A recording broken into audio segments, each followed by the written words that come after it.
বছর পেরিয়ে ফের শুরু হতে যাচ্ছে কান চলচ্চিত্র উৎসব। মঙ্গলবার কানের ৭৮তম আসর অনুষ্ঠিত হতে যাচ্ছে ফ্রান্সের কান শহরের পালে দি ফেস্টিভ্যাল ভবনে।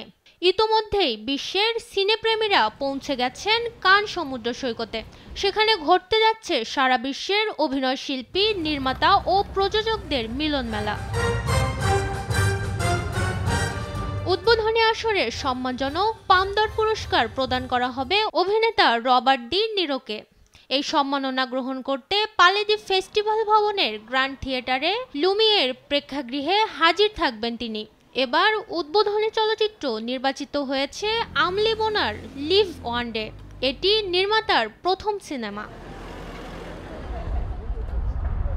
এবারের উৎসবে অফিসিয়াল সিলেকশনে জায়গা পেয়েছে ২২টি পূর্ণদৈর্ঘ্য চলচ্চিত্র ও ১১টি স্বল্পদৈর্ঘ্য চলচ্চিত্র। উৎসবটির সর্বোচ্চ পুরস্কার স্বর্ণপামের জন্য মূল প্রতিযোগিতা শাখায় লড়বে ১২টি সিনেমা। আশেরতা রিগা শাখায় থাকছে ২২টি চলচ্চিত্র। প্রতিযোগিতার বাইরে ১২টি সিনেমা, মিডনাইট সেশনে ৫টি, কান প্রিমিয়ারে ১০টি এবং স্পেশাল সেশন শাখায় রাখা হয়েছে ৯টি সিনেমা। কান ক্লাসিক সেশনসে নির্বাচিত ৩০টি সিনেমা, লা সিনেপ শাখায় রয়েছে ১৬টি। তবে গত এক যুগে এবারই প্রথম কানে কোনো কোরীয় সিনেমা জায়গা করে নিতে পারেনি।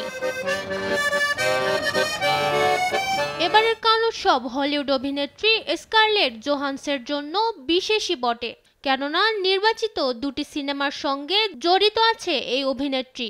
মূল প্রতিযোগিতায় জায়গা করে নেওয়া ওয়েস অ্যান্ডারসনের দি ফিনান্সিয়াল স্কিমে অভিনয় করেছেন স্কারলেট।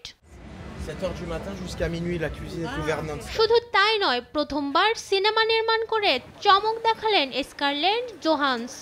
এলিয়ানোর দি গ্রেট নির্বাচিত হয়েছে আশারতে রিগা বিভাগে। জাহ্নবী কাপুরের ক্যারিয়ারেও নতুন প্রাপ্তি যুক্ত হলো। এই বলিউড অভিনেত্রী অভিনীত হোমবাউন্ড সিনেমাটি নির্বাচিত হয়েছে আশারতে রিগায়। এদিকে কান উৎসবে স্বর্ণপামের জন্য লড়বে বাংলাদেশের আলী। স্বল্পদৈর্ঘ্য সিনেমাটি নির্মাণ করেছেন বর্তমান সময়ের গুণী নির্মাতা আদনান আল রাজীব। সিনেমাটির দৈর্ঘ্য ১৫ মিনিট।